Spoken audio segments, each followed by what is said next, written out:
Hey guys, Spooky Discoveries. Hi, I'm Zanny. And we had a whole video planned. We were gonna do a investigation of Washaway Beach at Westport, Washington. But there's a little bit of a problem. One, it's just two of us. And two, there is a building, I'll show you guys in just a second, but there is a makeshift building out of driftwood, and we don't know if that person is dangerous or not. And we're like, we sat here for 10 minutes or so, trying to figure out what we should do. Yeah, you can see somebody's hunkered down over there. You can see something. Yeah. So we were debating, and it's okay, well, I mean, I can make a video of explaining what happened here, and then maybe we can eventually come, but we are probably going to pass on this one, and we're going to head to our next location. And I believe that would be North Head Lighthouse. But let me show you guys real quick what I'm talking about. There is a little building over there. Let me zoom in. I'll also add a little circle to show exactly what I'm talking about. Right over there, you can tell someone has made a nice little home. And out of the way, you can't really see it, but right there, there's also someone who is camping in a blue tent. But this is the location that I came here back in 2018, where me and my friend felt like someone was coming out of the water and coming at us.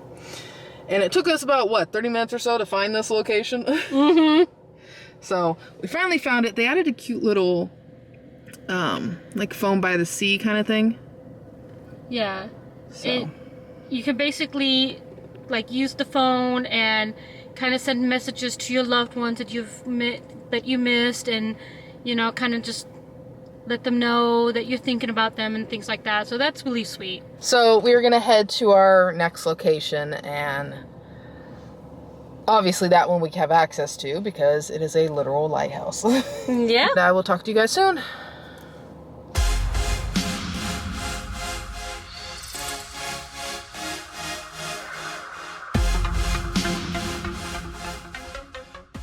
You guys can't see this right now, but I have a mini tripod, and because it's so long, I have to use my phone. It's in the vent, and it's holding it up. So it's working.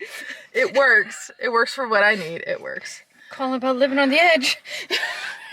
My phone's definitely doing that.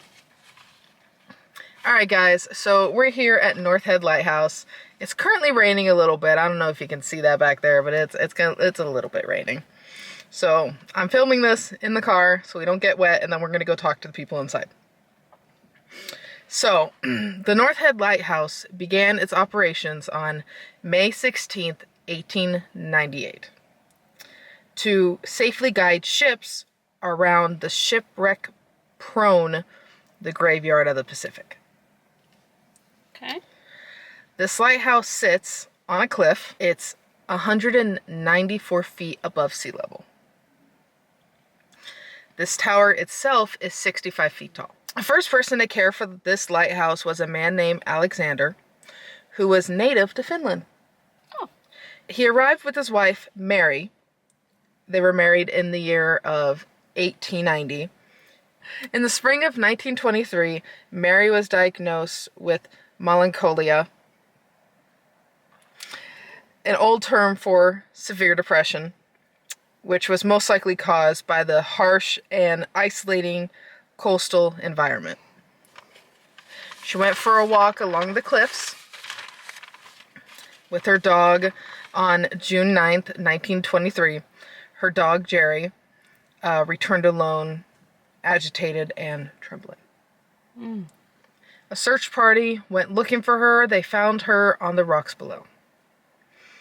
To this day, it is unknown if her death was caused by depression or if it was an accident or something worse. For the ghostly reports, the caretaker's house, they have visitors, volunteers, and lighthouse keepers.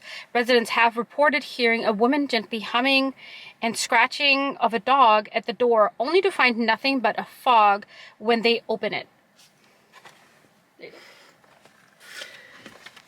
The activity, people have reported hearing heavy footsteps on empty stairs, chairs rocking on their own, and oil lamps flickering to life even though they are discontinued.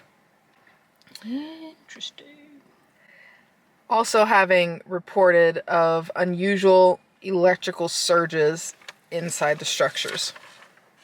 Okay, I'm gonna be a little bit of a skeptical, like, you know, with the, like, electrical issues. That could also mean that maybe there's, because the house is a little bit older, you know, and so,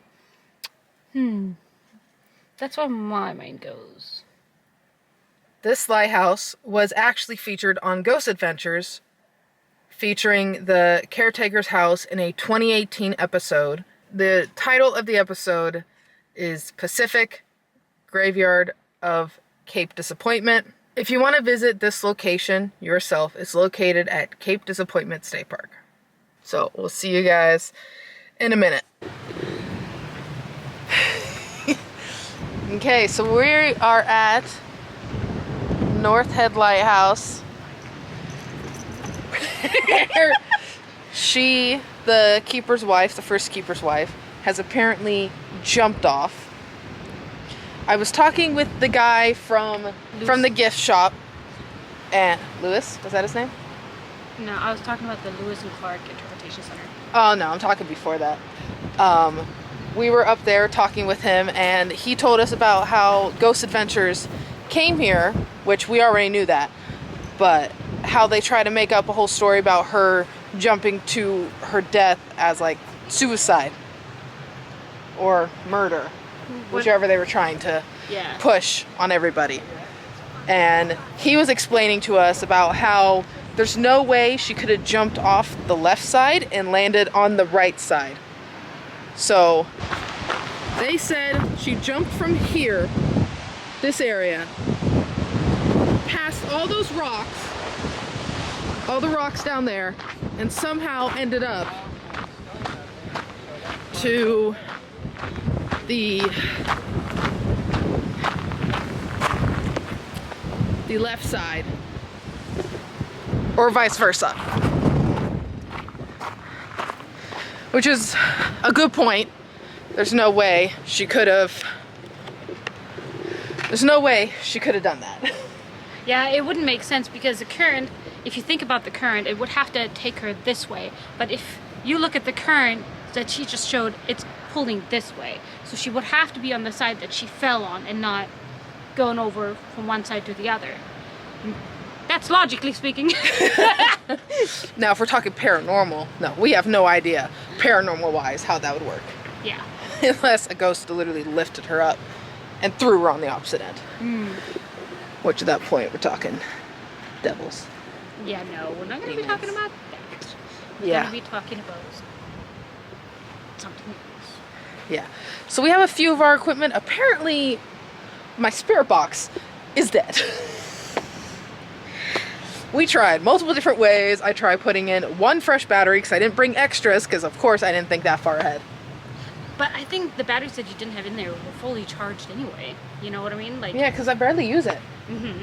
So, unless it turned itself on at some point and just ran the batteries out. Or maybe she doesn't want to communicate that. So that's one thing too. That, you know, maybe if she is here, this is what we're trying to explore, that maybe she has a different way of communicating than through the spirit box, you know? Yeah. Who knows? So the things that we did bring is my rods. Don't mind all the self-care in there. The EMF. I think that's it. We also have questions, which I kind of expected to have my spirit box to ask these questions.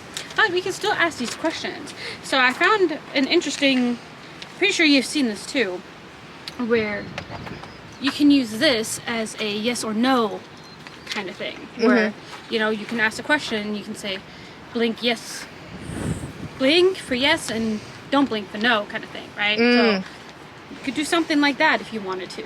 Oh, we should have brought the flashlights. That would have been a really good one. We could have done that, or we can use the dowsing rods too. We can ask them, close them together for yes, and leave them open for no.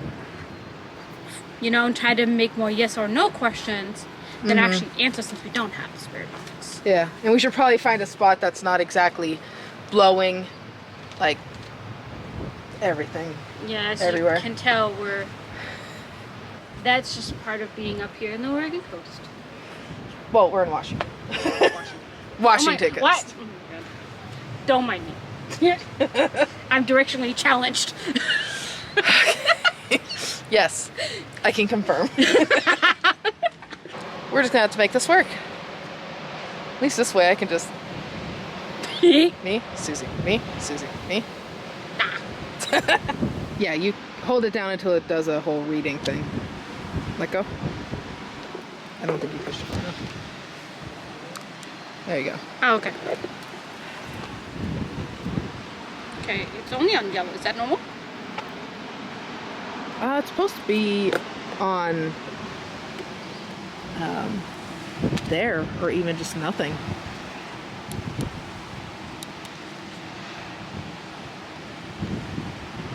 Let me see for a sec. Yep. I wonder if... Here, you want me to put that? So you don't have to... I don't think it has anything to do with that. I think it's just... Now it's off.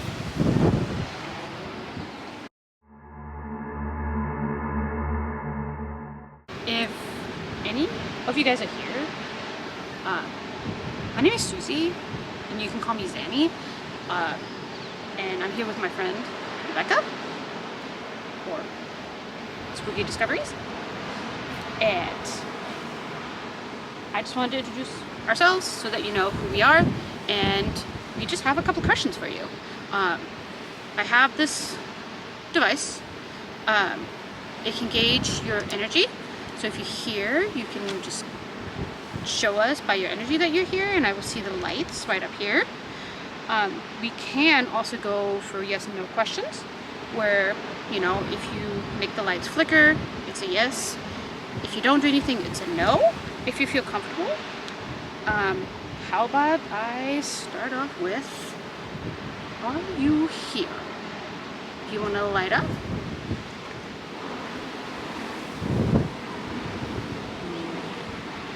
Okay.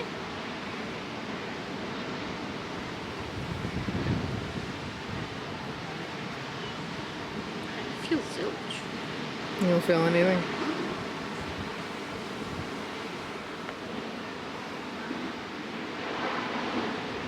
Do you have a question, please? I mean, it starts out with the "is anyone here" and goes from there. Yeah.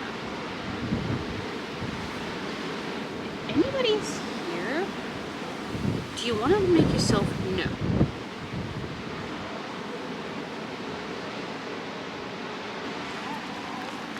Nothing at all? Mm-mm. Do you want to try the dowsing rods and see if we get maybe some more hits on that? Maybe they don't feel comfortable by doing that. Might be. Might as well just tuck in my shirt. Goodness. I'm trying to flash everybody. Okay. There you go. Let me get it centered.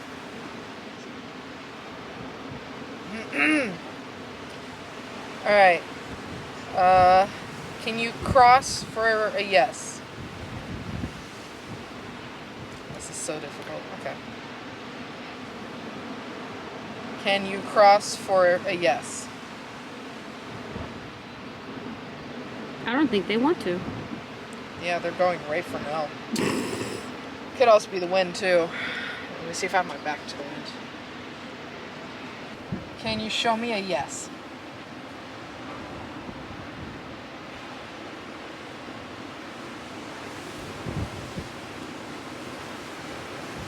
I can't tell if that was a wind or actual activity. Yeah, I couldn't tell either.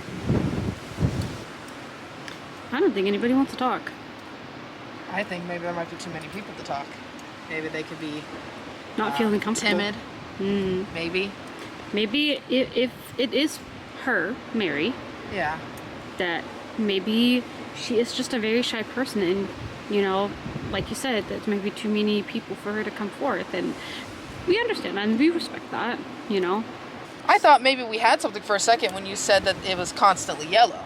Yeah, that's what I thought too, that maybe it was picking up something like electromagnetic field from this area right here. Yeah, that's why I pressed the Yeah. press it up against it. Yeah. So, I don't know, it's kind of hard to tell with just like an hour of our time. Yeah, I mean, we can walk around and just kind of like feel it out. You know, maybe she just doesn't feel comfortable being like out in the open because there's a lot of people, but maybe like we can like just kind of like communicate with her like one-on-one. Maybe she doesn't want to be recorded, or maybe she doesn't want to like, you know, who knows? I mean, there's so many different personalities in our world. Why can't it carry over into the spirit world? And we also don't know if people who did this before, if they just made it seem like there was something when there actually wasn't. Exactly. So, it's kind of hard to tell. Exactly.